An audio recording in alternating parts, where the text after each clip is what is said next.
Welcome to Real Wealth, Real Health, the show that empowers you with insights, information, and inspiration to achieve your version of financial wellness. Learn how to balance living a full life today with planning for the future. This podcast is brought to you by Alpha Investing, a real estate-centric private capital network that provides exclusive investment opportunities to its members.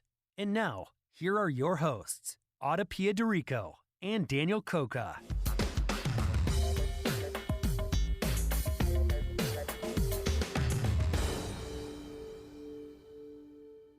Hello, welcome to another episode of Real Wealth, Real Health. My guest today is Gopi Mittal. Gopi is a serial entrepreneur and managing director and the CEO of Lifeboat Ventures, a venture fund to create disaster impact mitigation startups. His fund is a venture studio, which is quite different from a venture fund as we traditionally think of one or know them. In his fund, Gopi is solving problems for what he calls the age of disasters.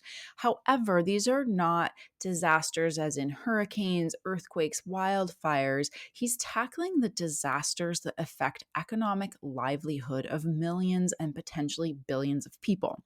From supply chain software to ADUs that allow people to create resiliency and income and provide affordable housing, which is a disaster in and of itself, Gopi gives us a reason to think about disasters differently and offers the solution of venture capital as a means to solving some of these problems.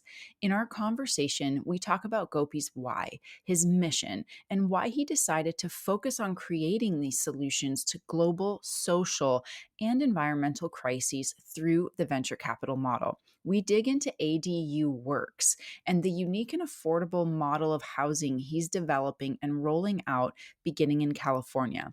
We also talk about the difference between a venture capital fund and a venture studio. I know your horizons will be greatly expanded after listening to our conversation. Gopi, welcome to the podcast. Good afternoon. Thanks for inviting me. Yeah, it's such a pleasure to talk to you. I really appreciate you taking some time to come on and talk to us today. And, just so everybody understands, I am not going to have Gopi give his whole story because he has such an incredible background, so rich and so varied. We're going to include that in the show notes like we always do, because there are some really important things that I want to touch on today. And really with you, Gopi, you do so much. You have such a big heart. You're taking all of your meaning and all of your purpose and all of your passion combined with your entrepreneurial background, corporate background, investor background, and you've turned this into a venture fund like no other that I've ever come across. So why don't we start with your story of how you came to be a venture fund manager and specifically why you decided to focus on creating solutions to global, social, and environmental crises through the venture capital model? Well, sure. So as an entrepreneur, I'm constantly looking at ideas and solutions for problems, etc. And about 6 years ago, I had a very intense experience, an epiphany when I was visiting, part of my company that was in India. I was there. We had a really, heavy rainstorm for about 4 days. And I was in a really good hotel. I expected to continue working, but what happened was that a day later, the power went down, actually about a day and a half. And I thought for a 5-star hotel, they should have generators and backups. I checked, and yes, they did have those, but they hadn't anticipated something. The city was flooded, so they couldn't get extra fuel to the generator, which to me automatically meant that every hospital that had the same equipment was also dead in the water. ICUs, oxygen machines, these would all have problems right away. So I was shocked, but I wasn't done. A day later, the cell phone stopped working, my internet stopped working, credit cards wouldn't work, ATM cards wouldn't work, nothing was working. So again, I went and checked, and most of the mobile towers that were supplying cell phone signals were being backed up by solar panels. And because of the cloud power, they had drained. So the city is about 10 million people. This is Chennai, India. And that's about twice the population of either Norway or Sweden in one city. And in about 4 days, they didn't have money because money was all through ATMs and credit cards, and none of them was working. So to me, I articulated this as, in 4 days, money stopped working. So that really brought it home to me that we really weren't prepared for the problems of the world that were starting to happen. And really, that became my thesis, is that we're now in the age of disasters. As you see, California has COVID-19, fires, droughts, possibly monkeypox, at least 3 disasters at a time. And we're really not prepared. People are losing jobs, people are losing houses, people are losing healthcare. So that became the core crux of what I wanted to start. So that was about the thesis of the fund. And that was the core of why I wanted to become a venture fund and wanted to start a venture fund. Wow. As you were speaking, I really was thinking, because I've talked about this before, people probably heard me say, I live in one of the highest fire risk areas in California. And it's very real. It's not just Chennai, India. Somebody could think, oh, well, that's over there. But look what happened in Texas last winter, at what happens in Florida all the time. Maybe Florida's used to it, so they're more prepared. But when you're not prepared, and last year at Thanksgiving here, they shut the power off for 3 days around Thanksgiving. We had zero power, and we had to go buy a generator because we weren't really prepared for that. We've been living here for 2 years, so that wasn't on our radar yet. And so it can happen I live outside of Los Angeles. Like, it's not just something that is somewhere else, right? It is not just somewhere else. It's actually extremely close to home for many people in many different ways.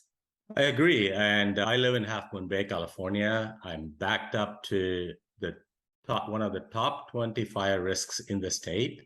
It's full of eucalyptus trees, which are basically exploding bombs. So it's very high risk. And last year we had evacuation warnings given to us. So it is, and it's really the living out of the frogs in a boiling pot, analogy, right? We are in it, where really it's heating up and we're not aware. So I really wanted to make sure that those kinds of problems are paid attention to. Obviously, lots of folks are starting software companies, internet companies, social media companies, many, many different companies. And some folks are focused on the very long term, like carbon sequestration, tree planting, things like that. I want that intermediate problems to be solved, the thing that makes people lose their jobs, then they don't have money and they're not resilient anymore. What kind of startups would solve these kinds of problems is really became the kind of thing I wanted to focus on. And I ended up looking at various things: housing. I'm looking at healthcare. I'm looking at just having enough resources, looking at insurance, looking at the supply chain, as you heard a lot. Yeah. Supply chain failure, which was part of the inflation we are dealing with right now. So all of these, there's just huge numbers of basic problems society has right now. Everything, like, similar to you, I've had a 48-hour work outage of power right here in Half Moon Bay. It's like, it's Silicon Valley, right? We should have the best technology, Yeah. And we constantly have cell phone outages, whole days, constantly have cable outages.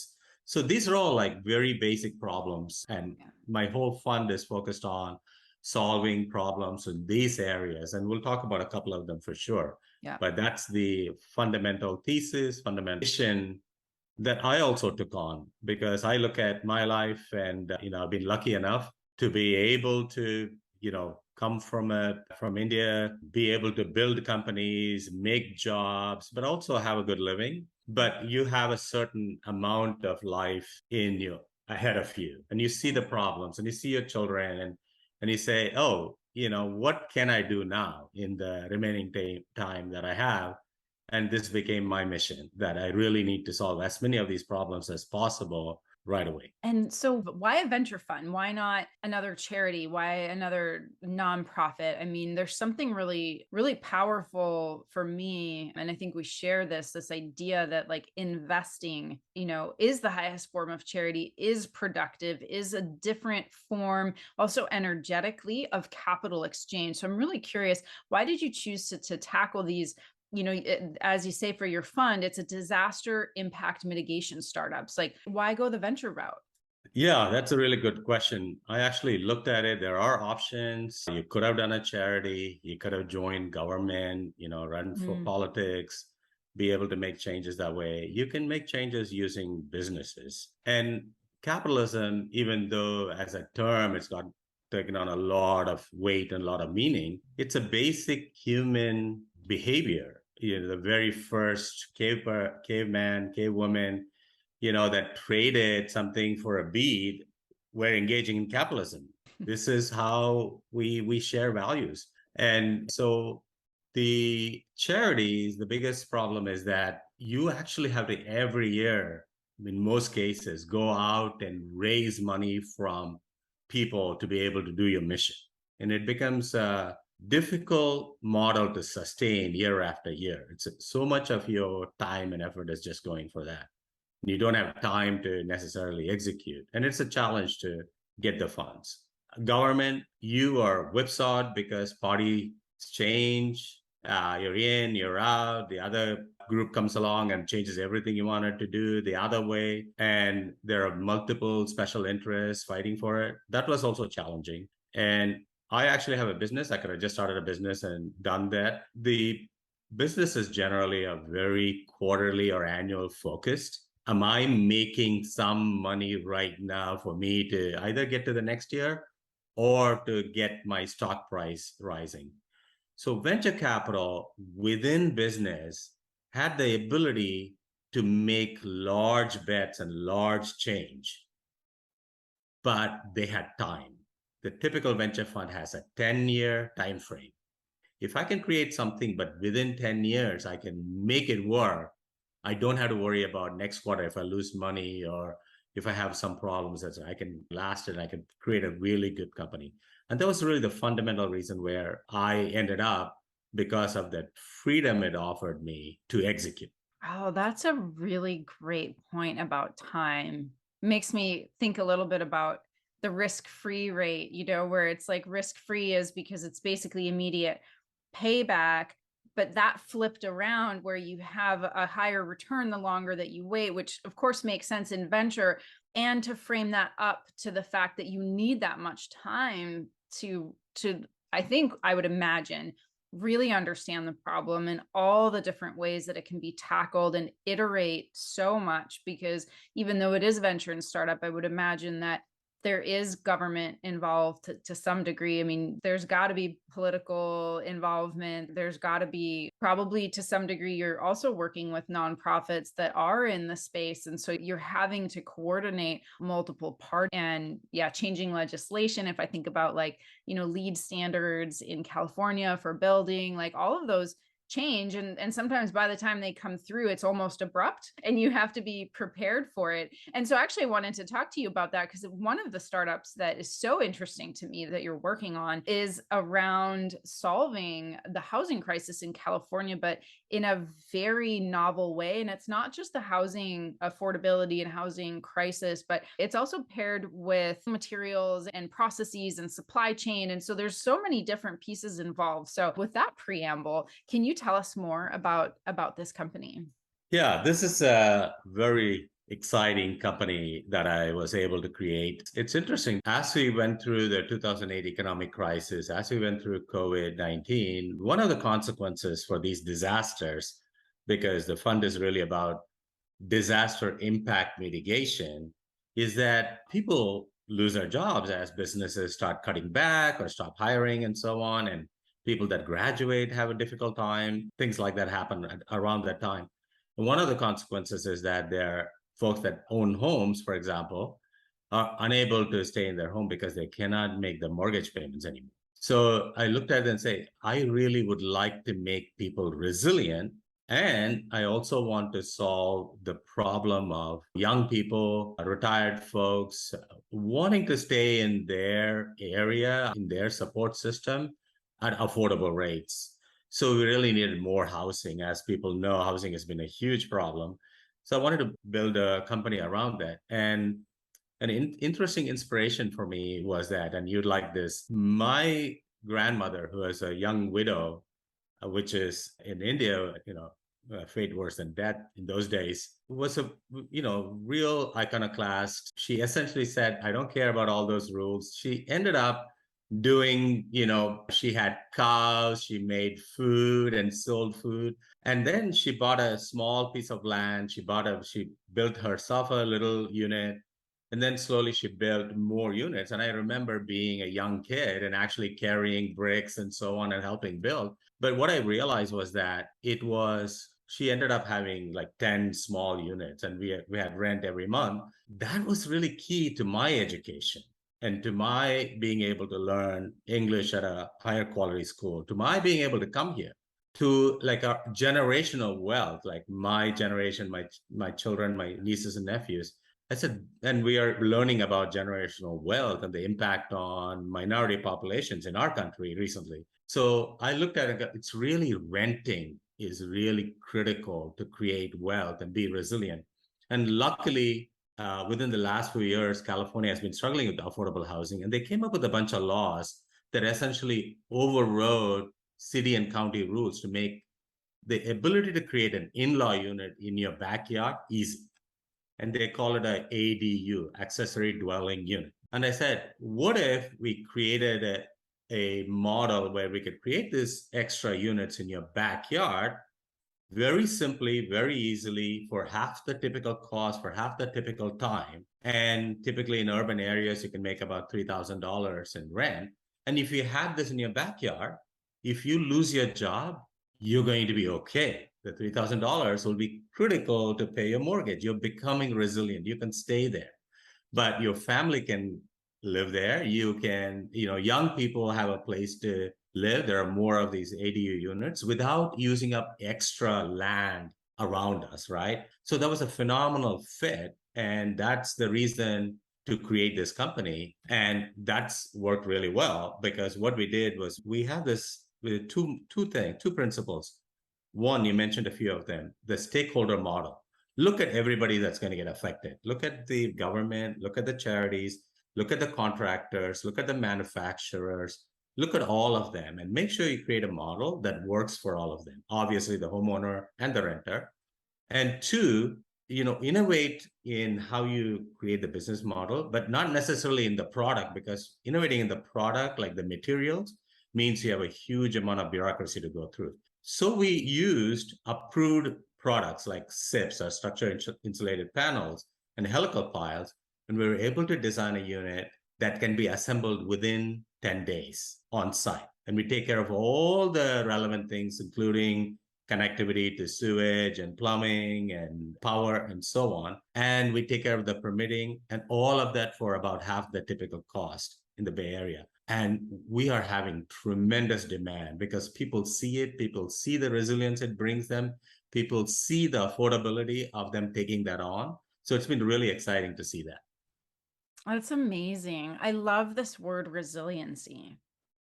It really encompasses so much about how I feel about this financial empowerment that I talk about a lot. And it really is about resiliency, this having and redundancy, like a redundant source of income, which allows you to be, resilient. And I love your grandma. I love her style.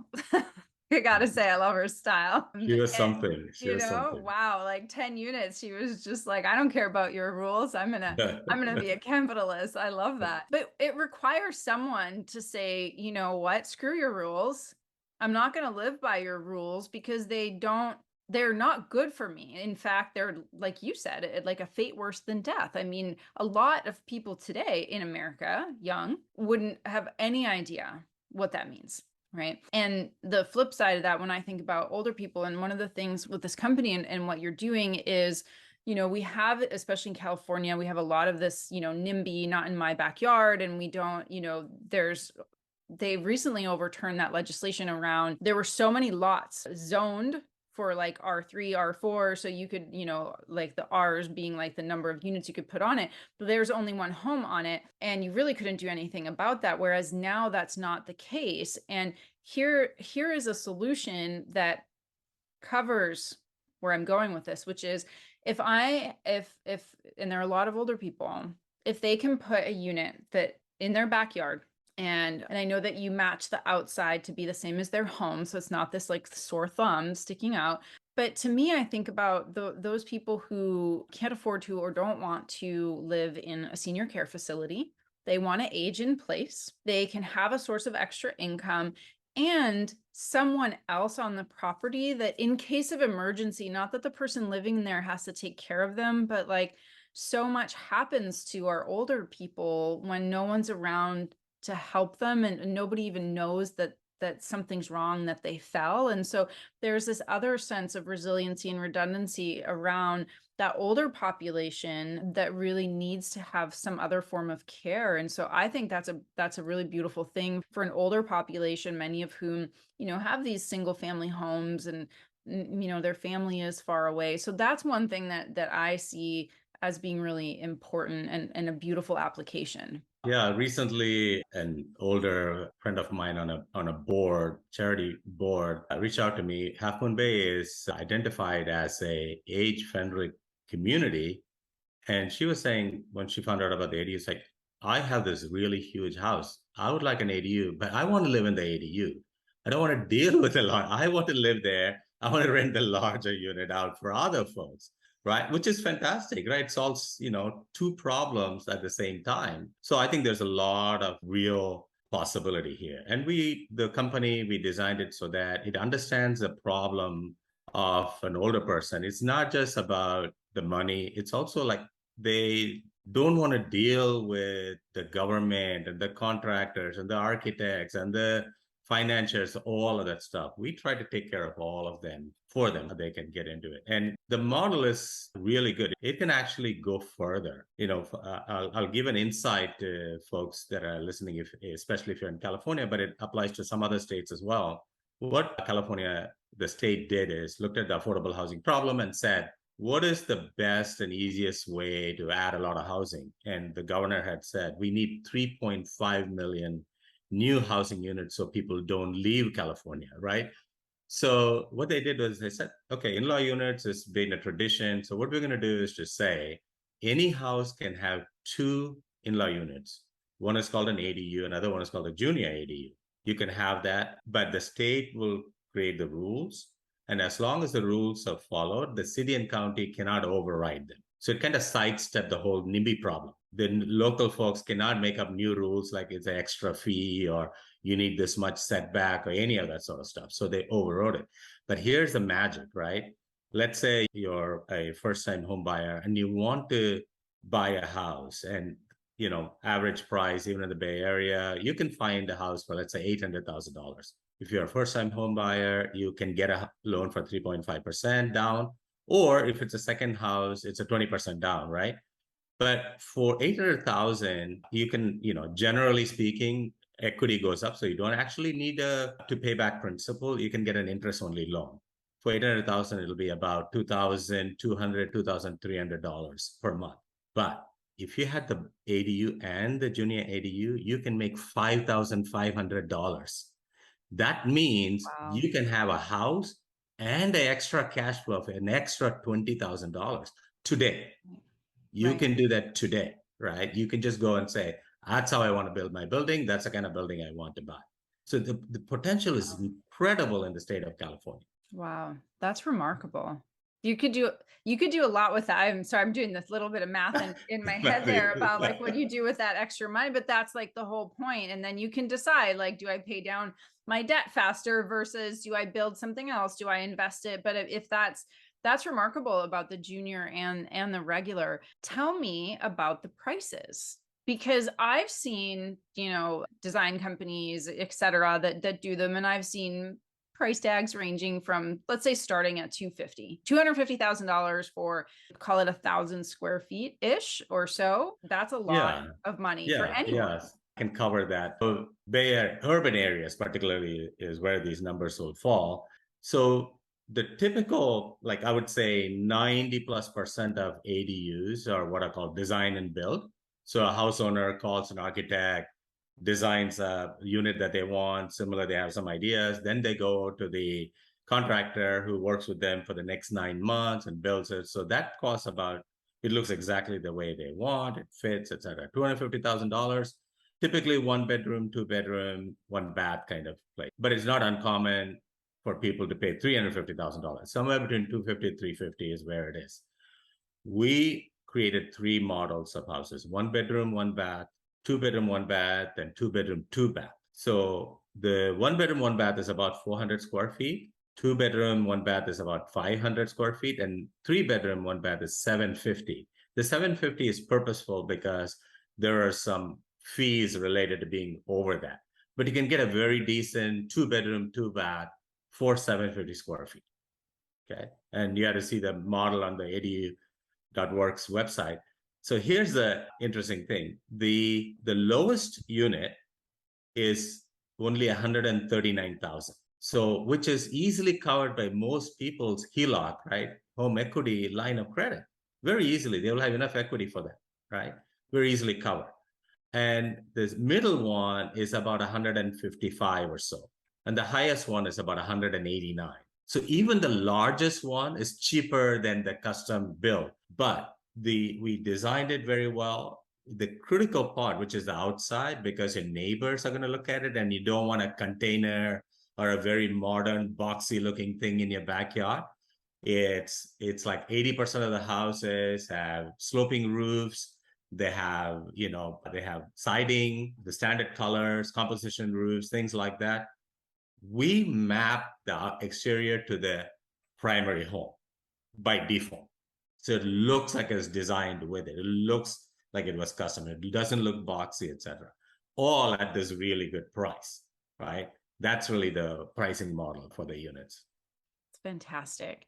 Are you working with local government and local nonprofits to provide affordable housing in the way that I think about affordable housing in different ways? There's also like affordable housing for maybe homelessness or people who are displaced for a certain amount of time. And there's some nonprofits that work there. And then there's the affordable housing, maybe like upper range, where people just can't find a home, can't find a place to live, generally speaking. So we've covered the affordable housing and just like the housing issue, generally the supply shortage there. What about on the affordable housing for like homelessness and people who need homes at that level of society? Yeah, I mean, every company my fund starts is going to be what's called a B corporation. There's a new kind of corporate structure. Traditionally, people know the C Corp. B Corp is the same as a C Corp, except it has a societal mission. The societal mission is allowed to override the profit motive. Even though it's very important for it to be sustainable, we want to provide cover to the executives to do the right thing. So we start them all as B corporations. And one of the pieces of how to make it affordable is, in addition to the supply being increased, for those homeowners that are willing to work with us, and we've helped with the financing, we help with the renting of people and terminating leases and maintenance and so on. We work at a contract where they allow us to rent those units out for 80% of the local market's rates. So we reduce the price by 20%, but we help manage those units so that it's feasible for them to have the house. We're helping the homeowner, not, again, as a retired older person in your 70s, do you really want to terminate people and back and forth? We can take care of all of that. That's part of the model that we are still rolling out. Oh, that's phenomenal. So there's like a service element. You're right. No, very few people, myself included, want to or really want to deal with tenants. I mean, this is why passive investing exists and syndication has been so prevalent for so many years, is because somebody else is doing that. And then there's the LPs. But a homeowner that's saying, I really like the idea of having rental, but I really don't want to deal with, especially older people. The fact that you provide that as a service, I think, is a really wonderful add-on. I don't think we've heard the name of the company, though. I know it. The company is very simple. ADU Works. Yeah. ADU.works is the company, and it's the website as well. Yes. And I have fantastic founders. There's a whole model of the fund, and I really find people that have gone through a really tough program as founders. And they're actually, they're global in nature, young, very mission oriented, fun, but such incredible energy. So I'm able to give the business model and the guidance and the path and the funding and the project plan, and they go out, they innovate, they figure out new ways to do things, they do faster, they use the latest technologies. So they're doing all of that. So that's pretty exciting. And we had a great event this last weekend where they came up with this themselves. They built a showroom, rented a showroom. They built a whole unit inside the showroom. Wow. So that you can go in and walk around and touch and see and so on. I thought that was really clever. I think so. It's experiential. I mean, we're like, which is funny because it's right during the pandemic, virtual tours were a thing and people were buying homes sight unseen. And I think as we all come out of, the hermitage of in lockdowns, there's really this that people want to be out again and they want to be experiencing things again. So I think it's a fun contrast that they are actually putting a showroom inside here and asking people to come in and having the experience when we've come out of 2 years of virtual tours and buying sight unseen. So I think that's really fun. I think that's great. So you brought up, you kind of touched on this. I want to hear about this model that you're talking about. But before we jump into the venture studio model, because I've never heard of it before. I know you have a few other companies in the works. What other types of companies are you funding and what other kinds of problems are you solving through this model?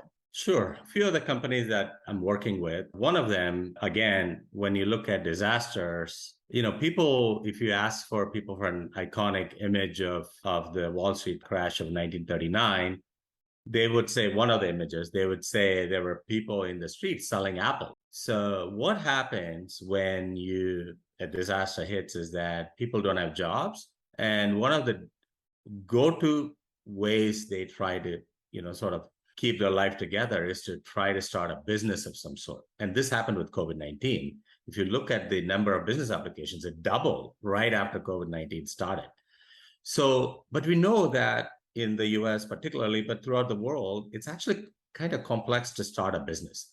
You have to do the incorporation, and you don't know, is this, sole proprietorship, partnership, C corporation, S corporation, now this B corporation, what do I do, right? Then you go, oh, they are saying something about a domain and a website, and I don't know what those things are, and how do I do that?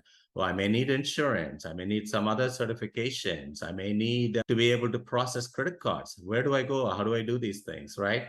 There's 20 different things like that. So what we are saying is that we need to make being able to start a business really easy within a week, all of it, regardless of jurisdiction, because Half Moon Bay and San Mateo City, which are in the same county, have different rules for the small business license.